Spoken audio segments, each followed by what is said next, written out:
Om Namo Bhagavate Vasudevaya. Om Namo Bhagavate Vasudevaya. Om Namo Bhagavate Vasudevaya. Narayanam Namaskritya Naram Chaiva Narottamam Devim Saraswatim Vyasam Tato Jayamudiraet Ashtaprayeshu Bhadreshu Nityam Bhagavata Sevaya Bhagavate Ruttama Shloke Bhaktir Bhavati Naistiki Om Agnanatimirandasya Gnananjana Shalakaya Chakshurun Militam Yena Tasmai Shri Gurave Namah Shri Chaitanya Manobhishtam Sthapitam Yena Bhutale Swayam Rupakadamayam Dadati Swapadantikam Vandeham Shri Guru Shri Yuta Padakamalam Shri Guru Vaishnavanta Shri Guru Sagraratam Sagara Raghunathan Nikantam Sajivam Sadvaitam Savadutam Bhajnasaitam Krishna Chaitanya Dev Shri Radha Krishna Padan Sagara Lalita Shri Vishakhanvitamscha He Krishna Karuna Sindhu Dinabandhu Jagatpate Gopesha Gopika Kanta Radha Kanta Namostate Tapta Kanchana Gaurangi Radhe Vrindavaneshwari Vrishabhanusute Devi Pranamami Haripriya वाञ्छाकल्पतरुभ्यश्च कृपासिन्धुभ्यैव च पतितानां पावनेभ्यो वैष्णवेभ्यो नमो नमः जय श्रीकृष्ण चैतन्य प्रभु नित्यानन्द श्री अद्वैत गदाधर शिवासादि गौरभक्तवृन्द हरे Krishna Krishna Krishna Hare Hare Hare Ram Ram Ram Hare Hare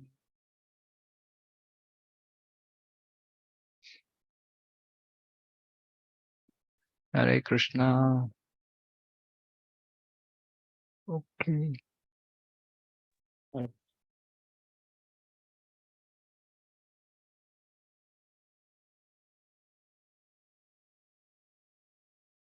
9.34 was done 9:35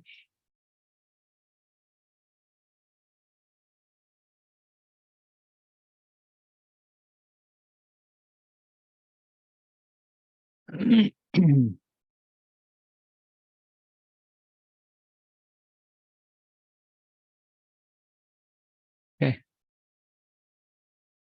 सपदि सखी वचो निशम्य मध्ये निज परयोर्बलयोरथं निवेश्य कृतवती परसैनिकायुरक्ष्णा हृतवती पार्थसखे रतिर्ममास्तु.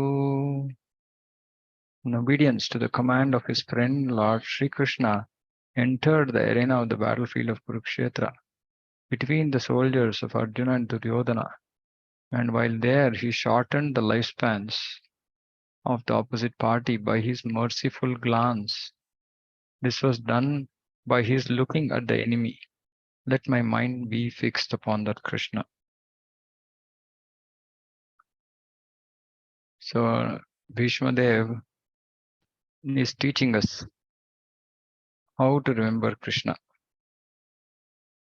He is remembering all the incidents that took place in his presence, in his and the Lord's presence. And he is remembering those and praying that his mind be fixed upon Krishna. So here, obedience to the command of his friend. And so we've heard this many times. Krishna's Bhakta Vatsala is not request of his friend, it is command, obedience. This is only a quality of a disciple in a guru. A disciple needs to be obedient and accept the instructions of guru as commands. Many times guru will not even give a direct instruction. It may be a suggestion, or it might be a generic instruction given to everybody, say in a general Bhagavatam class or general address. But a disciple has to be obedient and understand the mode of the guru and accept everything that he says as command. For example, in my own experience, when I go in front of my Guru Maharaj, His Holiness Bhakti Vikas Maharaj, he normally doesn't say you should do it. He says you may do it. Because normally disciples are not in this good standing of wanting to accept Guru's instructions. So Maharaj is very, very considerate And being merciful on disciples, he doesn't give an instruction. Because if it comes as an instruction and if it is not followed, then it becomes Guru Ravagya and the disciples' progress will be hampered. So he says, like, you may do this. But I've realized over years that when he says you may do it, I should take it as you should do it. And I do it. I try to do it. And it's very important to understand this. So we have to be obedient. We have to give up independent thinking in front of the Guru. But we can use our intelligence to understand his instructions, get clarification about something he's asked us to do, etc. But independence we should give up, meaning, no, I won't do this. That independence we should give up. And independence doesn't mean that we don't proactively try to do anything at all. No. When Guru says something, then no application of independence in that aspect. But so, like I was saying, it is mostly the quality of a disciple in a Guru. And now Krishna, who is Jagat Guru, he is demonstrating obedience to the command of his friend. And this is the beautiful love of Krishna. Bhakta Vatsala, like many times I've tried to highlight this. Krishna is such a loving person. It's hard to fathom why any jiva would not love Krishna in return. Actually, Krishna is doing so many things for all of us in our day-to-day lives. But very few of us are actually recognizing his hands. Many of us might think of what we are doing as our doing. Oh, I did this, so I got it. So then we don't look at Krishna's presence or Krishna's mercy, Krishna's Bhaktavatsala. But Krishna is always Bhaktavatsala. He's always dear to his dear devotees. Those devotees who think of Krishna as being very dear to them, Krishna is very dear to them. Krishna is dear to even enemies. See, he shortened the lifespans of the opposite party by his merciful glance. He shortened the lifespans, meaning they had to be killed because they were on the side of Duryodhana. Of course, because they were all evil in some form. That is the reason why Dharma Samsthapanarthaya, Krishna made all of them be present there on the battlefield of Kurukshetra. But he shortened his lifespan, their lifespans. Now, shortening the lifespans is a big mercy because otherwise they would have continued to do more sinful things and create more suffering for themselves. But now, not only did he shorten his lifespans, he took away all their karma phala. He gave them liberation from this material world. Just by his merciful glance. How much more merciful can the Lord be? To even an enemy, Krishna is merciful. And how was this done? Simply by looking at the enemy. Nothing he needs to do. He creates this whole universe. So many millions of universes. Not even him. A Kala. Amsha of Krishna. Expansion of Krishna. By simply his glance over Prakriti. Creates this whole material universe. And so how difficult is it for Krishna to shorten the lifespans? Similarly, Krishna also increases the lifespans of devotees. So the idea here that Bhishma Dev is teaching us is to have our mind fixed upon Krishna. How do we fix our mind upon Krishna?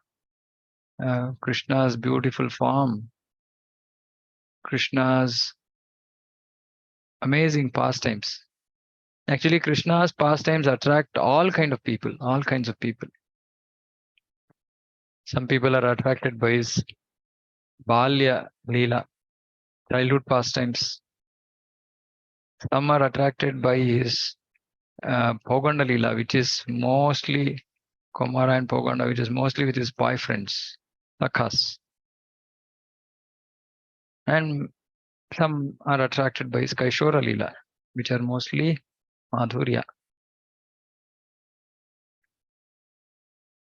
So how do we fix our mind upon Krishna?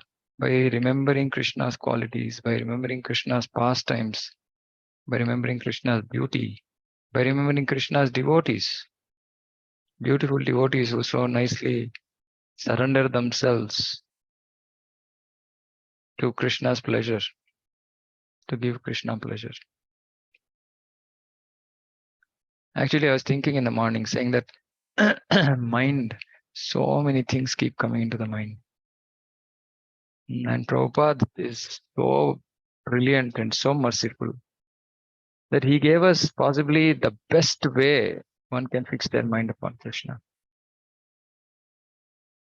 Any guesses?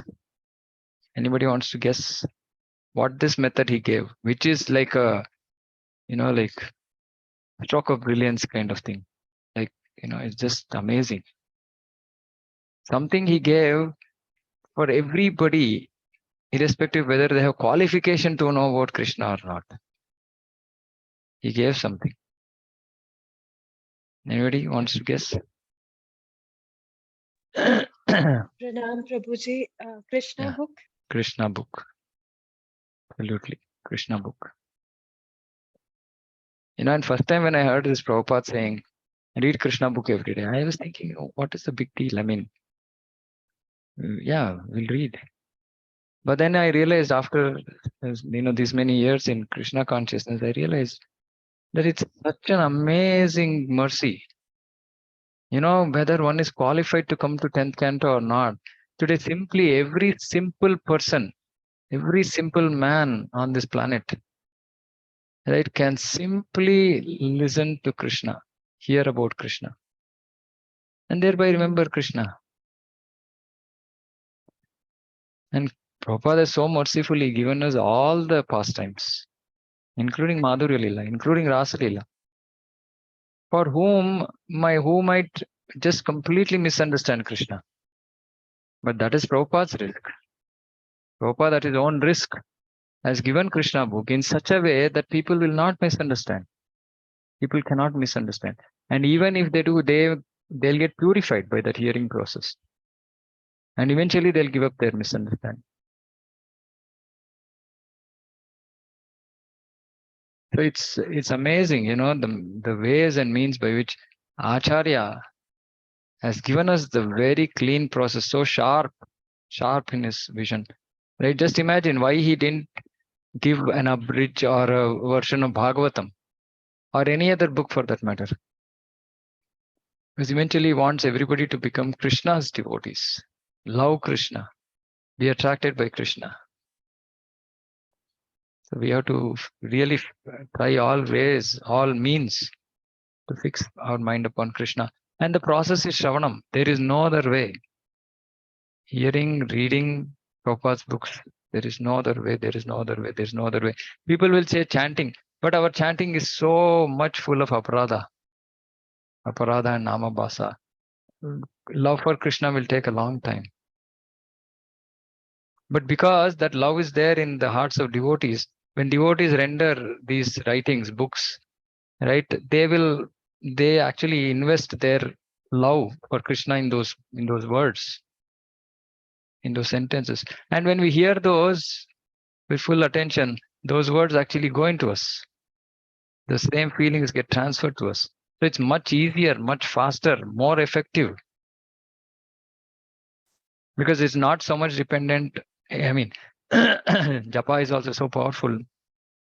But because we are, in some way, we are involved in the process and we don't have taste in the chanting, it's not easy to make progress. But hearing Krishna book, it's so anybody will get attracted. Anybody will, with full attention will be able to hear. So beautiful. Anyway. One point. So let's see what Prabhupada is studying for.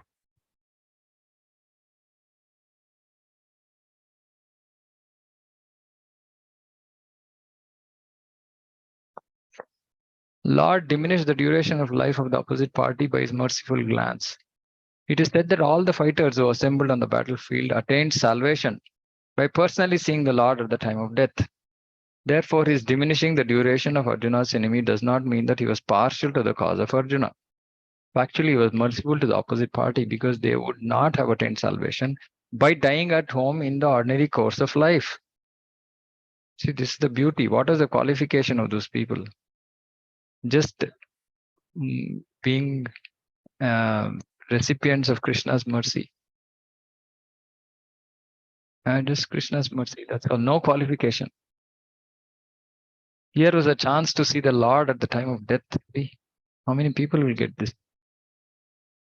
Even devotees might not. And that is why Narada Muni says, actually, these enemies of Krishna are better because they're so absorbed in Krishna all the time.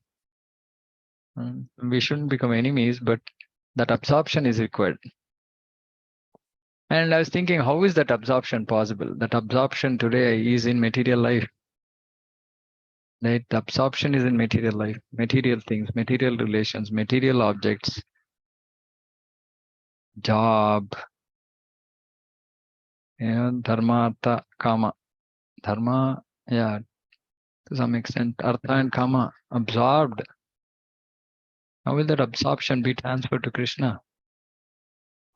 If that absorption is not transferred to Krishna, then at the time of death, absorption will continue in those material things. Therefore, the Lord is all good, and whatever He does is for everyone's good. This is such a powerful, every time, whenever we are going through suffering, we have to just remember this. Our mind will trouble us, saying, "Oh, how much can I tolerate? I've been suffering like this for so many years. Why can't Krishna just give me a comfortable situation to do bhakti?" We have to simply remember this. Whatever Krishna is doing is for our good. It's very difficult. Mind will rebel. Mind will rebel, saying that Krishna is all powerful. Can't he just create a more conducive environment for me? He'll put forward all kind of logic. But we don't know.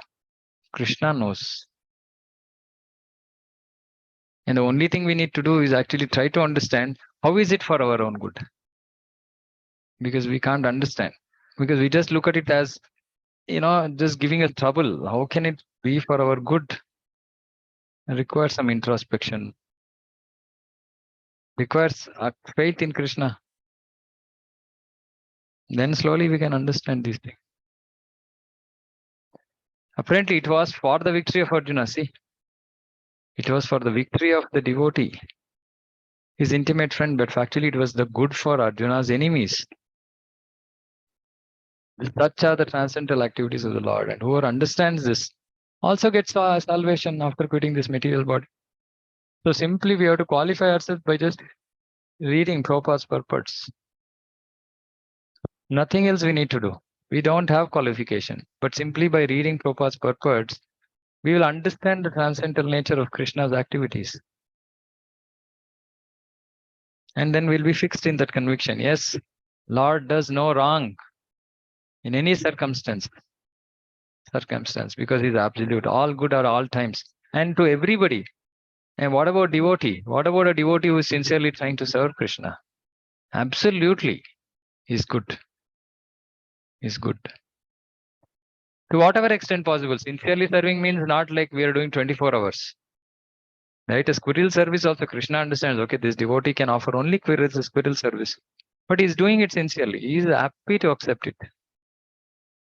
And then he will be good to the devotee at all times. He'll make sure that Dadami Buddhiyogam Tamya Namam Payantite create situations such that creates our existing situations are utilized in such a way that Krishna makes sure that we become dearer to Him.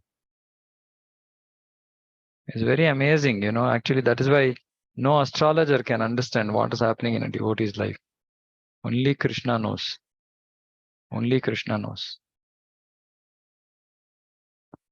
Like one of Srila Prabhupada's disciples, very nice, very senior devotees, Sri Haripad Prabhu and Falini Mataji.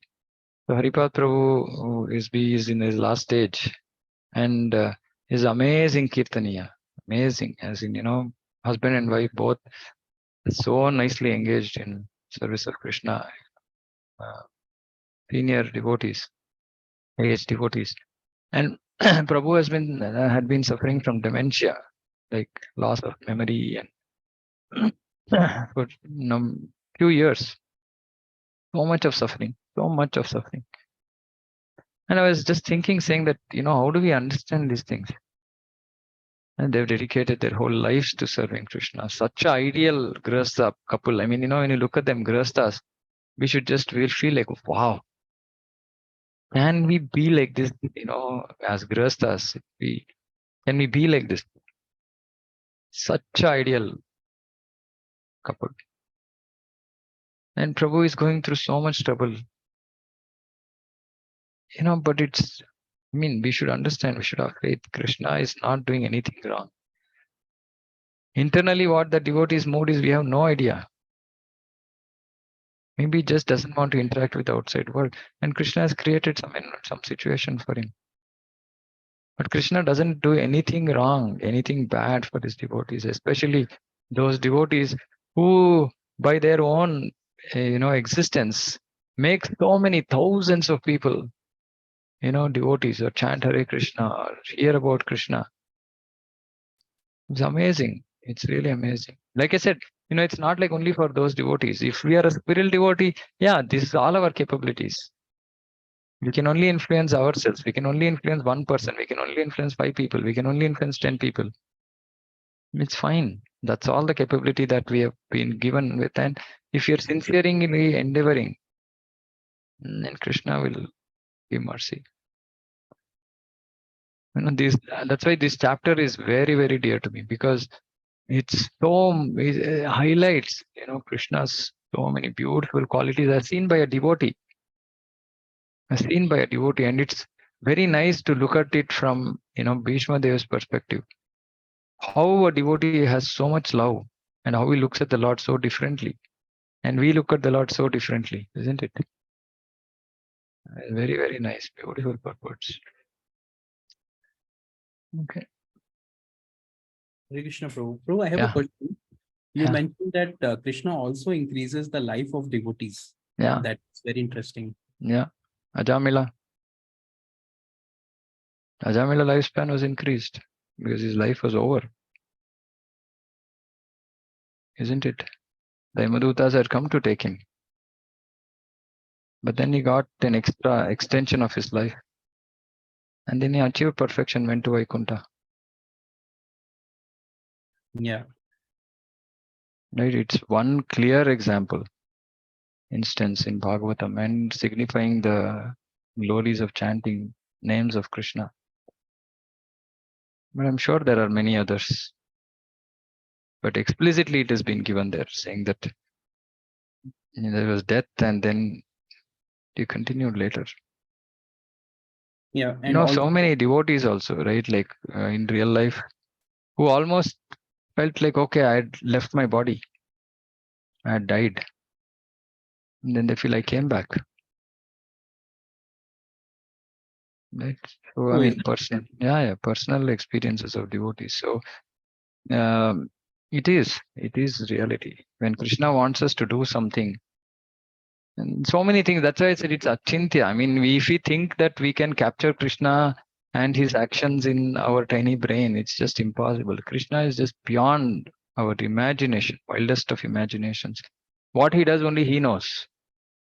Right? But one thing, he will never do anything which is against the Shastra.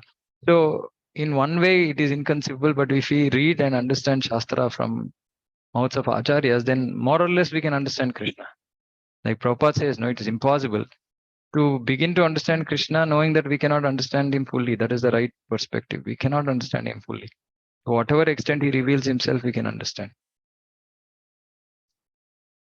Yeah.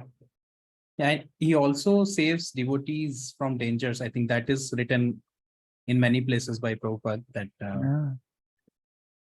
No danger. Yeah, I mean, Krishna is there. He just knows what needs to be done.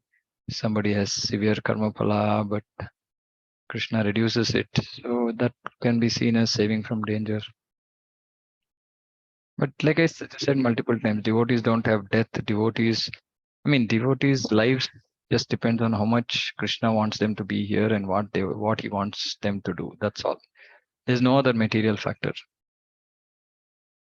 In fact, Srila Vishwanath Chakravarti Thakur in first canto, I think chapter 5, somewhere he says that devotees don't take birth like normal karmis again, or they don't suffer like normal karmis. It's all happiness and suffering is due to Krishna, and another rebirth is also due to Krishna. This is for pure devotees. So, yeah, I mean, yeah, anything is possible.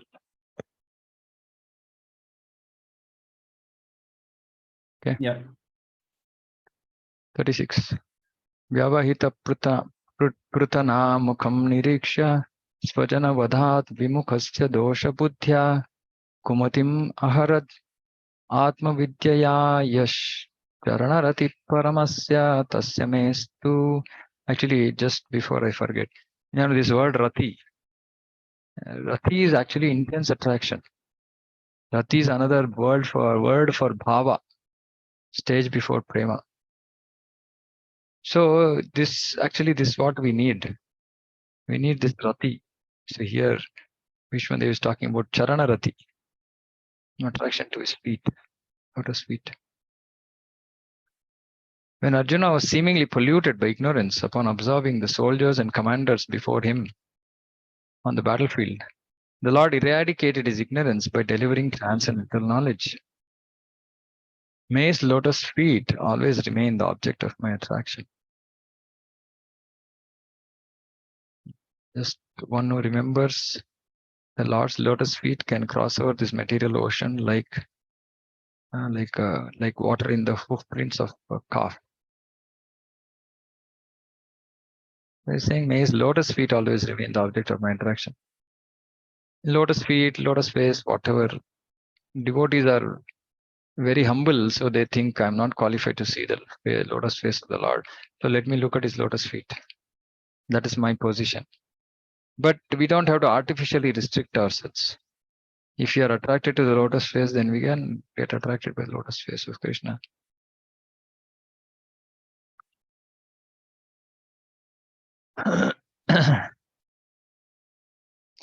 As it was evident from the battlefield of Kurukshetra, all the executive heads of both parties, like Drona, Bhishma, Arjuna, and Duryodhana, were not sleeping. All of them were actual participants in the fighting, which was selected to be executed at a place away from the civil residential quarters. So Prabhupada brings this modern perspectives every now and then. This means that the innocent citizens were immune from all effects of fighting between the rival royal parties. The citizens had no business in seeing what was going to happen during such fighting. They were to pay 1/4 of their income to the ruler, whether he be Arjuna or Duryodhana. 25% tax was always there. Now it's just become more. That's all.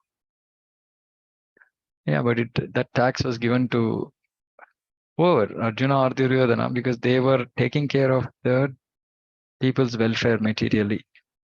The difference between Arjuna and Duryodhana, or Yudhishthira and Duryodhana, is Duryodhana would take care of only the material requirements without dharma, and Yudhishthira will take care of both material and spiritual requirements. Okay. Yeah, I'm polluted. So this is also very important actually. So whenever our intelligence mind is polluted by ignorance, we have to simply remember the transcendental knowledge given by Krishna. It eradicates the ignorance, which basically stresses the importance of reading, hearing, making notes. Very important to make notes actually, because whenever, suppose say our mind is troubled, you can go into your notes and just search for mind. Then you will have so many quotations that Prabhupada has given, right? Or instructions by Krishna. So we can then simply see that, and then we'll get pacified. Our mind will get pacified, and our ignorance will get eradicated. So ignorance and Rajoguna and Tamoguna are we're polluted by Rajoguna and Tamoguna. So to eradicate Rajoguna and Tamoguna, we have to fill ourselves with Krishna Katha. Nashta Prayeshu Abhadreshu. Nityam Bhagavata Sevya. Nashta Prayeshu. Abhadra. All this is Abhadra. Tamoguna, Rajoguna, Abhadra. Not auspicious. Bhadra means auspicious. Abhadra means inauspicious. So if Nashta Prayeshu has to happen, Abhadreshu, Nityam Bhagavata Sevaya. Serve book Bhagavatam and devotee Bhagavata. Then only our ignorance will get eradicated. Sometimes our ignorance is so deep that even we don't even know that we are in ignorance. We are so deep in ignorance. What does this mean? Many times devotees are doing things that may not be necessarily correct. But we don't even know that we are actually doing something incorrect. Because we are steeped in so much ignorance. Simple thing, for example, there's prasadam has been served, devotees have sat down, honored prasadam, then they've got up. And then devotees continue to walk on the place where prasadam was served. Maybe there is some prasadam which has fallen on the floor. One is cleanliness, they're not supposed to, because then you'll have to go and take bath. Second is, it is a gross offense to stamp on the prasadam of the Lord. But we are so much steeped in ignorance that we don't even recognize that I'm doing something wrong. So the only solution is Nityam Bhagavata Sevaya, and we should associate with those devotees who can wake us up from this ignorance. That is the reason I keep saying we cannot do bhakti alone. We cannot do bhakti alone at home. Somehow we have to try, pray, beg for mercy, beg for Lord's mercy so that we can get good association. Okay, 36. Oh, sorry, I read 36. I read 36. Okay. 37. Swanigamam apahayamat pratija pratignam ritam adhikartum avapluto rathastha rathacharano bhyayat chalat gur harir ivahantum ivam gatotariyaha. Fulfilling my vow and sacrificing his own promise, he got down from the chariot, took up its wheel, and ran towards me hurriedly, just as a lion goes to kill an elephant. He even dropped his outer garment on the way. So many things here. Fulfilling my vow, sacrificing his own promise. He got down from the chariot, took up his wheel, ran towards me hurriedly, just as a lion goes to kill an elephant. So Bhishma Dev is considering himself elephant and Krishna as lion. Given a chance, we will think of ourselves as lion and Krishna as anything, because we don't really care. We are so interested in our thinking about us, our position. Bhishma Dev is very interested in thinking about Krishna's position and then appropriately positioning himself in relation to him. Elephant gets killed by a lion, so I should be an elephant and Krishna is the lion. He even dropped his outer garment on the way. What is the significance of this? He was so engrossed in what he is doing. He was so engrossed, he even dropped his outer garment. Why was he so engrossed? Because he wanted to kill or, create a scenario like he is wanting to kill Bhishma. Why? Because Bhishma Dev was trying to kill Arjuna, his dear friend. So Krishna is so protective of his devotees. And Bhishma Dev was Dasya Rasa. So obviously there's a difference in the mood of reciprocation of the Lord, because that is the mood of the devotees. It's not partiality, it's just the reciprocation. Bhishma Dev thinks of himself as a servant of Krishna, and Krishna reciprocates. And Arjuna thinks of himself as friend of Krishna, and Krishna reciprocates.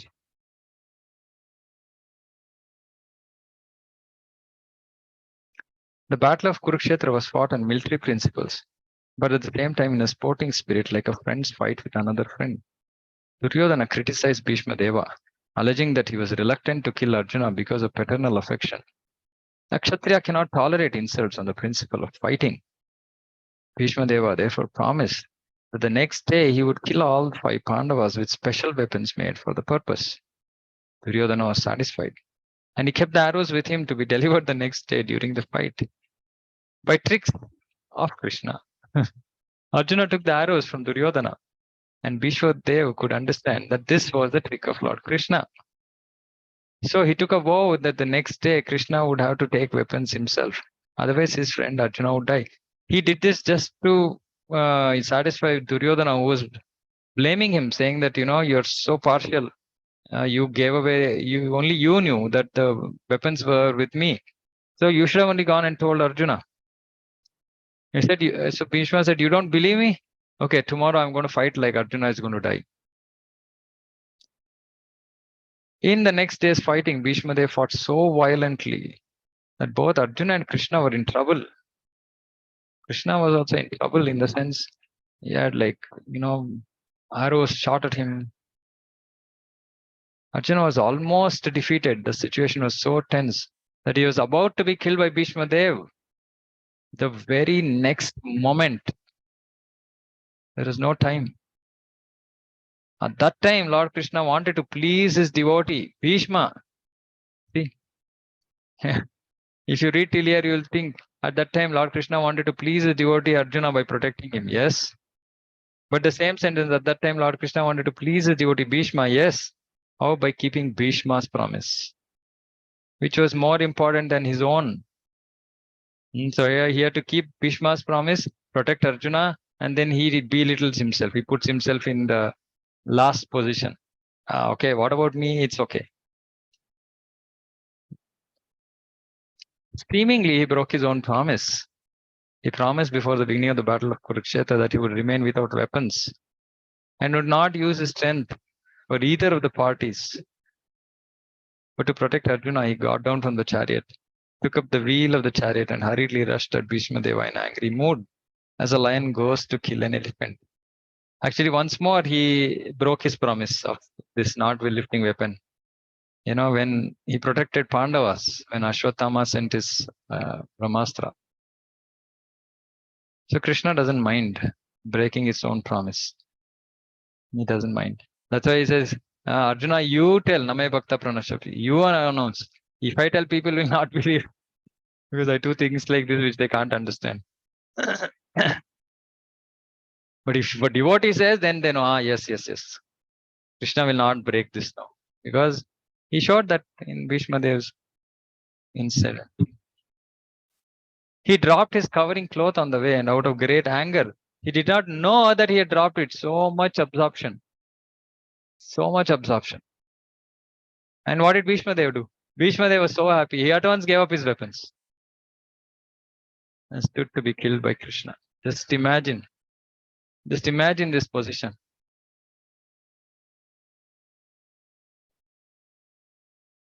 How much one should have faith in the Lord. That he's standing in front of the devotee as death.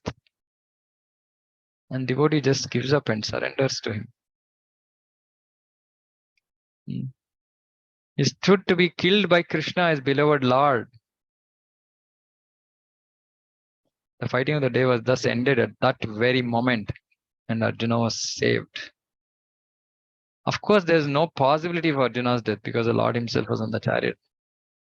But because Bhishma they wanted to see Lord Krishna take up some weapons to save his friend, the Lord created this situation, making Arjuna's death appear imminent.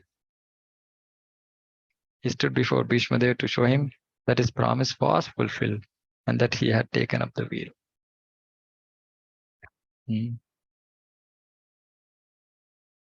So beautiful. Now that's why everything that Krishna does just enlivens the heart. Makes us feel so nice, special, because we can also be in Krishna's.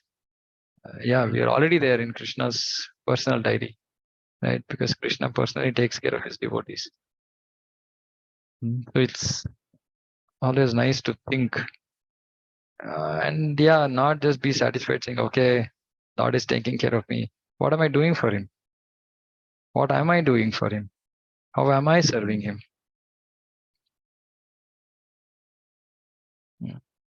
That's how a devotee should get agitated. Should get agitated that he's not doing enough for Krishna. We get agitated over material things.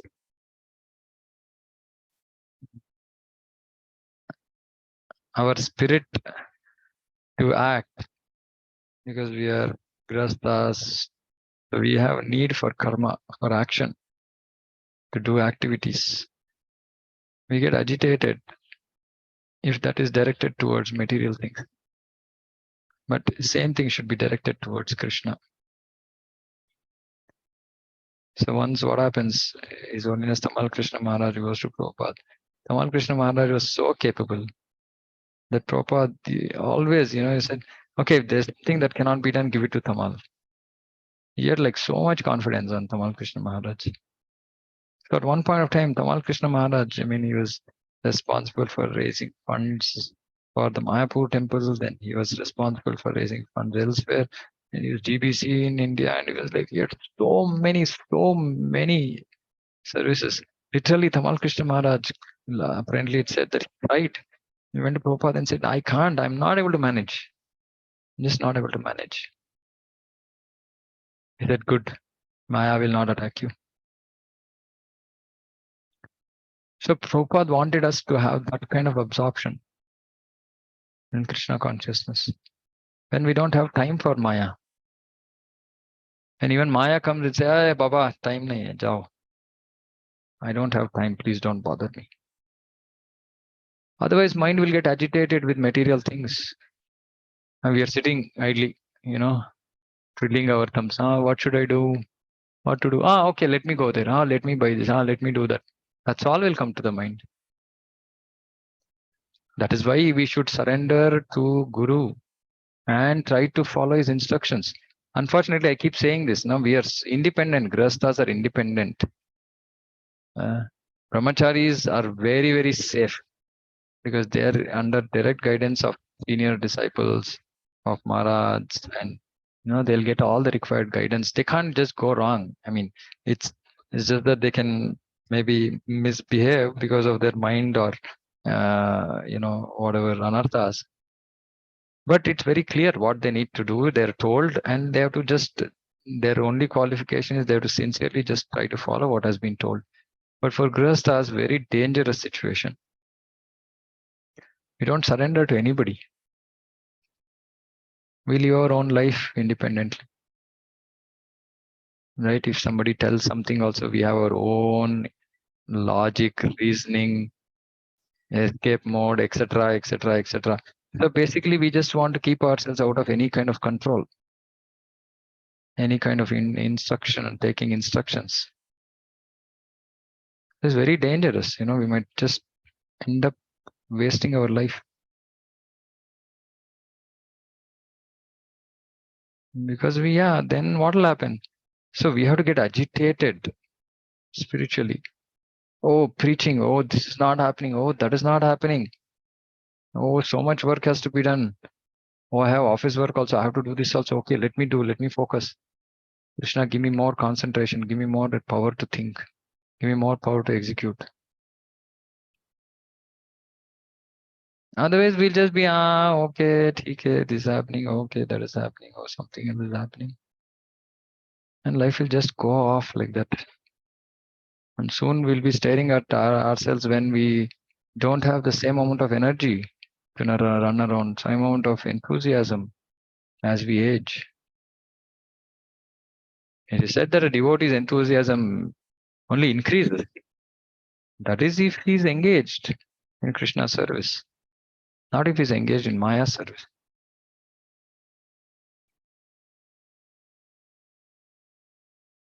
So it's very nice. I mean, these purports we should read, we should introspect, we should meditate, we should think about the mood of the devotee who is involved, think about the affection, the reciprocation by the Lord, think how this is relevant for my life. It's not like we look at Bhishma Dev and say, okay, anyway, he was a Mahajana. Okay, good to know information. No, why do we not have the desire to become a Mahajana? Of course, we don't have to be listed somewhere saying that, oh, Mahajana, list of Mahajananas, my name is there. No. But why can't I live life like that? Mahajana basically means that Krishna is super happy with such devotees.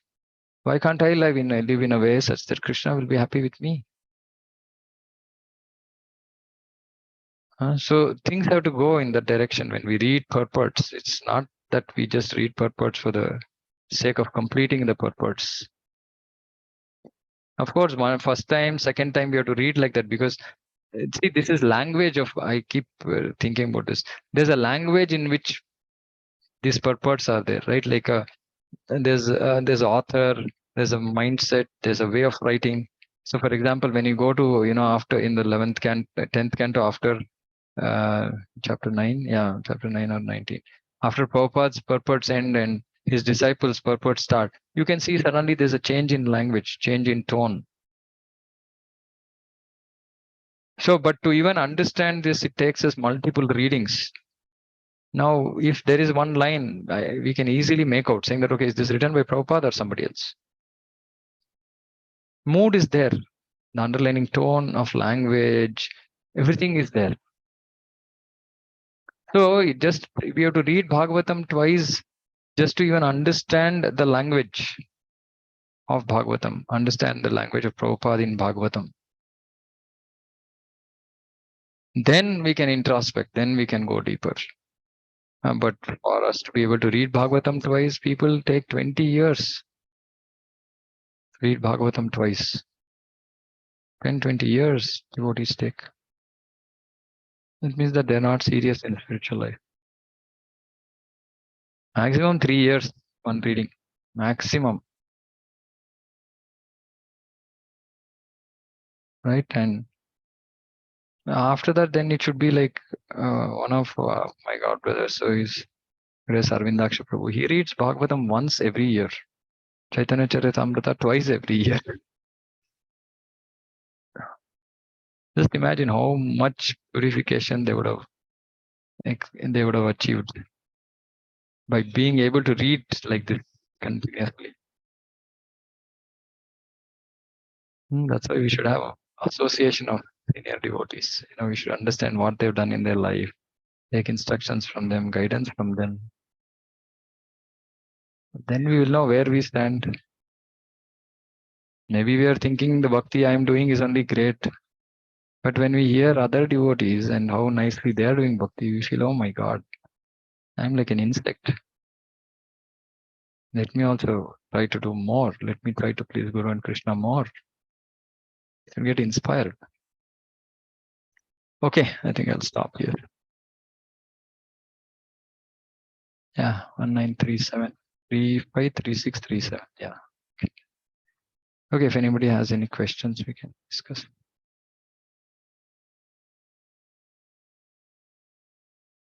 Any questions?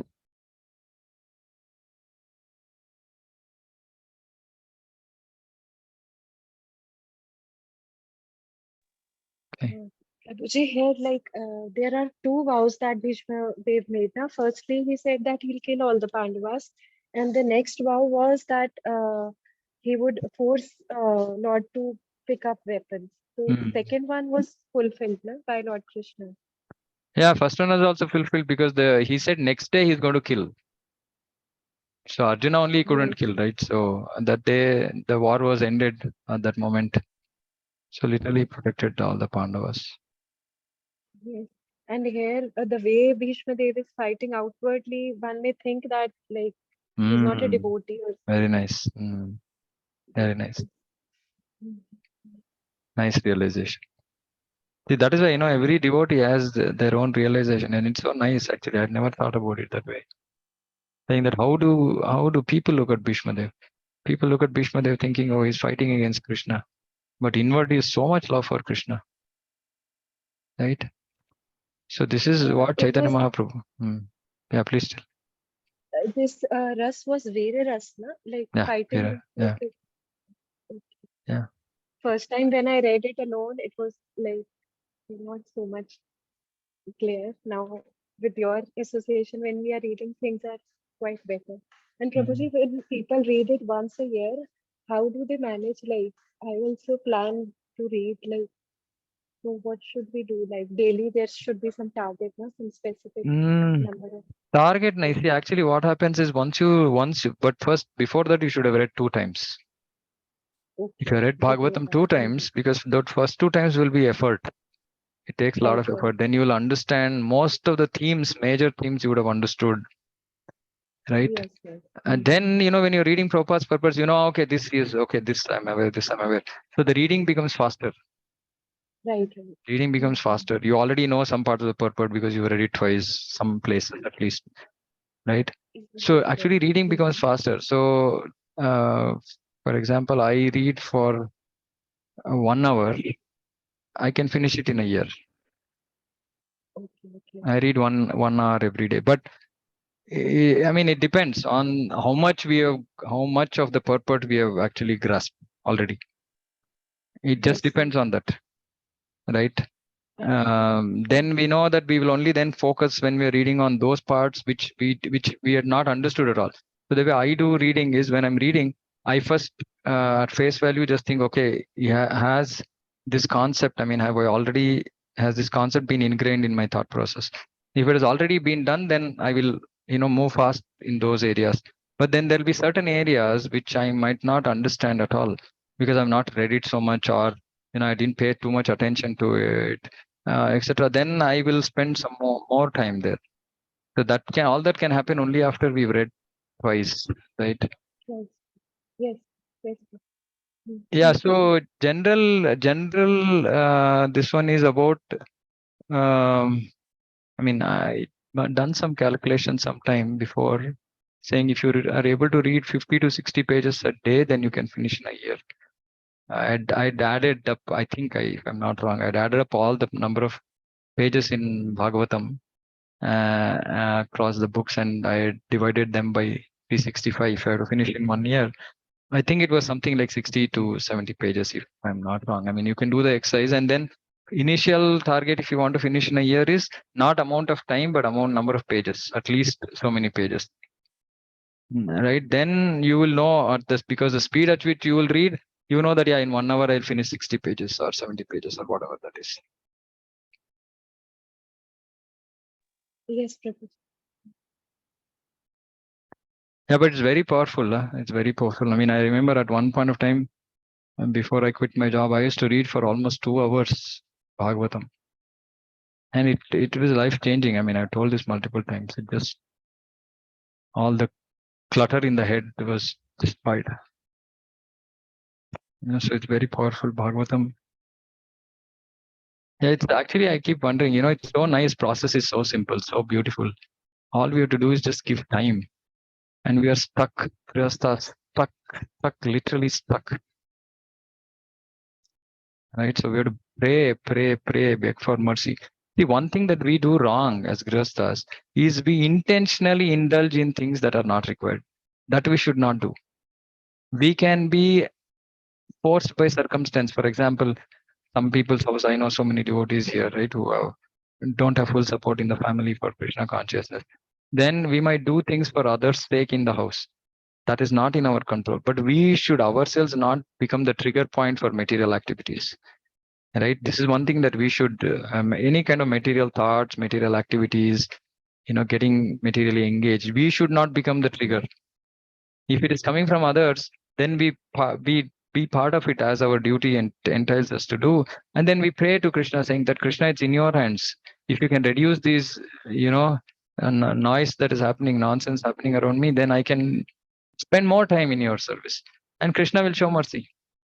Krishna will show mercy. We have to just desire to do it.